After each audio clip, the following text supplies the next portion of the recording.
Kadapa MP YS Avinash Reddy పోలీసులు arrest చేస్తారు, జైల్లో మింగుతారు అనేటువంటి భయంతో పారిపోయినట్టుగా తెలుస్తా ఉంది. ఈ దెబ్బతో జగన్మోహన్ రెడ్డి అతనిపై తీవ్ర ఆగ్రహం వ్యక్తం చేసినట్టుగా తెలుస్తా ఉంది.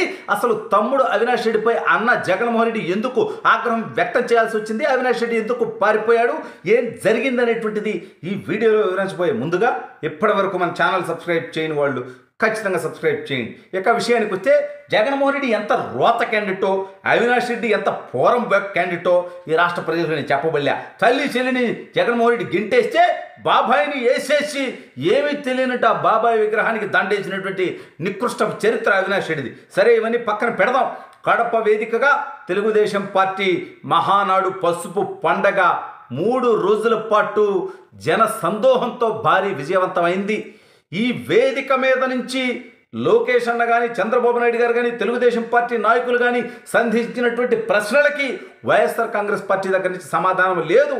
అయితే ఇసుకలో నుంచి తైలం తీసినట్టుగా జగన్మోహన్ రెడ్డి అనేటువంటి దౌర్భాగ్యమైనటువంటి వ్యక్తి, వైసీపీ అనేటువంటి రోత పార్టీ, అవినాష్ రెడ్డి అనేటువంటి ఒక మర్డర్ చేసినటువంటి చరిత్ర కలిగినటువంటి వ్యక్తి, వీళ్ళంతా కూడా ఎక్కడో చోట ఏ కాంట్రవర్సీ లేకపోయినా కాంట్రవర్సీ లేపుతారు. ఇప్పుడు అవినాష్ రెడ్డి ఓ కాంట్రవర్సీలో జైలుకి వెళ్ళేటువంటి పరిస్థితి ఏందయ్యా అంటే, తెలుగుదేశం పార్టీ మహానాడు జరుగుతుంది. అన్న నందమూరి తారక రామారావు గారి జయంతి సందర్భంగా జరుగుతున్నటువంటి కార్యక్రమం అది తెలుగుదేశం పార్టీ ఆనవాయితీగా. అయితే వైఎస్ రాజశేఖర రెడ్డి విగ్రహాలు దిష్టిబొమ్మలా ఎక్కడికక్కడ పెట్టి సర్కిళ్లలో అక్కడ తెలుగుదేశం పార్టీ తోరణాలు జెండాలు కడితే అది తప్పంట, పులివెందుల్లో అవి చింపేస్తారంట. ఎరా పోరంబోకుల్లారా, ఎందుకంటే నాకు ఈ మాట అనాలని లేదు, ఎందుకంటే పోరంబోకు అంటే ఒక రకమైన చిట్టే. అవినాష్ రెడ్డి ఒక ఎంపీ, ఒక మెంబర్ ఆఫ్ పార్లమెంట్, నేను ఎందుకు తిడతా? కానీ వాళ్ళు చేసినటువంటి తప్పుడు పని వల్ల ఆ పదం ఉపయోగించాల్సినటువంటి అగత్యం పరిస్థితి ఏర్పడింది.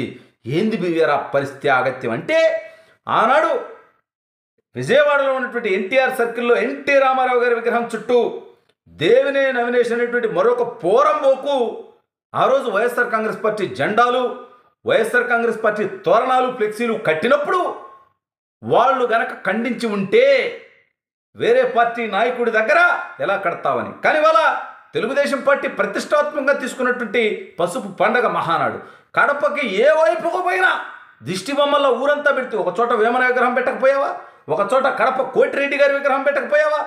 అనేక మంది కడపకు సంబంధించినటువంటి గొప్ప గొప్ప వ్యక్తులు ఉన్నారు. వాళ్ళందరినీ కూడా నువ్వు పెట్టుంటే అప్పుడు బాగుండేది. చుట్టూ ఎటుపోయినా రాజశేఖర రెడ్డి విగ్రహాలు పెట్టి అక్కడ మీరేం జెండాలు కట్టొద్దిగా, మీరేం కార్యక్రమాలు చేసుకోవద్దంటే ఎవరు ఊరుకుంటారు? సరే, పులివెందుల్లో కూడా ఫ్లెక్సీలు కట్టారు, తెలుగుదేశం పార్టీ జెండాలు పెట్టారు. ఎందుకంటే మొట్టమొదటిసారి జగన్మోహన్ రెడ్డి అనేటువంటి దౌర్భాగ్యాన్ని పులివెందులు ప్రజలు చీకొట్టుకున్నారు. ఎందుకంటే గత ఎన్నికల్లో 90,000కు పైగా మెజార్టీ వస్తే మొన్న ఎన్నికల్లో 60,000కు పడిపోయిందంటే 30,000 మంది ప్రజలు పులివెందులో కూడా చీకొట్టారు జగన్మోహన్ రెడ్డి 2019, 2024కి. ఈ నేపథ్యంలో కడపలో తెలుగుదేశం పార్టీ నాయకులు బీటెక్ రవి గారు, తెలుగుదేశం పార్టీ కార్యకర్తలు ఏదైతే ఏర్పాటు చేశారో ఆ యొక్క బ్యానర్లని, ఫ్లెక్సీలని, జెండాలని చించేసేటువంటి దుర్మార్గమైనటువంటి నీచమైనటువంటి పనికి అవినాష్ రెడ్డి, పిఏ రాఘవరెడ్డి అనేటువంటి రోత క్యాండిడేటు, అవినాష్ రెడ్డితో ఉండేటువంటి పోరంబోక్ క్యాండిడేట్స్ అంతా కలిసి అవన్నీ చించేసి అక్కడ తెలుగుదేశం పార్టీ శ్రేణుల్ని రెచ్చగొడితే అక్కడికి మళ్ళీ బీటెక్ రవి గారు నిలబడితే అక్కడ సమాధానం చెప్పేటువంటి వాడు లేడు, దమ్ముగా ఎదురొచ్చేటువంటి వాడు లేడు. చీకట్లో చింపేయటం ఏ మగతనం అవుతుందో నాకు అర్థం కావట్లేదని ఫ్లెక్సీలు చింపడం ఏంట్రా పోరంబోకులు. వీటికి ఒక మెంబర్ ఆఫ్ పార్లమెంట్గా ఉన్నటువంటి దౌర్భాగ్యమైనటువంటి వ్యక్తి అవినాష్ రెడ్డి ఈ చండాల పని చేయటువంటి నాకు అర్థం కావట్లా. సరే, ఇవన్నీ కూడా పక్కన పెడదాం. వీటి మీద ఇప్పుడు కేసు నమోదైంది అవినాష్ రెడ్డి పిఏ మీద. అవినాష్ రెడ్డి పాత్ర కూడా ఉంటుందిగా, అందుకని అవినాష్ రెడ్డి పరారి. ఒరే, పులివెందుల్లో చేసినటువంటి పనికి కూడా అది పోరంబోకు పని కానీ ఏదన్నా కానీ నువ్వు పారిపోయావంటే మన పొరువాడు ఉంటుందిరా అని చెప్పి జగన్మోహన్ రెడ్డి అవినాష్ రెడ్డిపై తీవ్ర ఆగ్రహం వ్యక్తం చేసినట్టుగా తెలుస్తూ ఉంది. నీకేమి తెలుసా అవినాష్ జగన్మోహన్ రెడ్డి? ఈ కేసులో నేను అరెస్ట్ అయ్యి బొక్కలో పోతే బయటికి రామేమో భయం ఉంది. ఎందుకంటే బాబాయ్ వేసేసినటువంటి కేసు ఉంది. ఇది కాకుండా అప్పుడెప్పుడు తెలంగాణకు సంబంధించినటువంటి, సిద్దిపేటకు సంబంధించినటువంటి ఒక సామాన్యుడి ట్రావెల్స్ కార్లు 6 కార్లు తీసుకొని అతన్ని చితకబాది ఆ కార్లకు రెంట్ కట్టకుండా ఎగ్గొట్టాం, అదో కేసు ఉంది. వరుసగా కేసులు ఉన్నాయి. ఇటీవల వల్లభనేని వంశీ అరెస్ట్ అయ్యి 11 కేసుల్లో కేసు తర్వాత కేసు బెయిల్ మీద బయటికి రాకుండా అట్ట తిరిగాడు. నా మీద కూడా అట్టటి ఎన్ని తప్పుడు పనులు చేశాడు అవినాష్ రెడ్డి. అటువంటి వాటి ఆ తప్పుడు పనులన్నింటి మీద కేసులు పడతాయి కదా.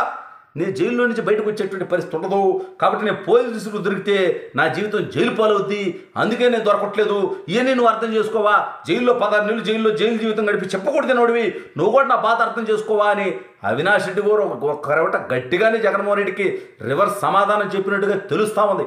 ఏది ఏమైనప్పటికీ ఈ రోతకు వండేట్లు రోత పనులు చేయటం మహానాడు అంటే సాక్షి ఏం రాస్తుంటే మహానాడుకి జనం రాలే అని ఒకవైపు, మరోవైపు మహానాడులో భోజనాలు అయిపోయాయని మరోవైపు.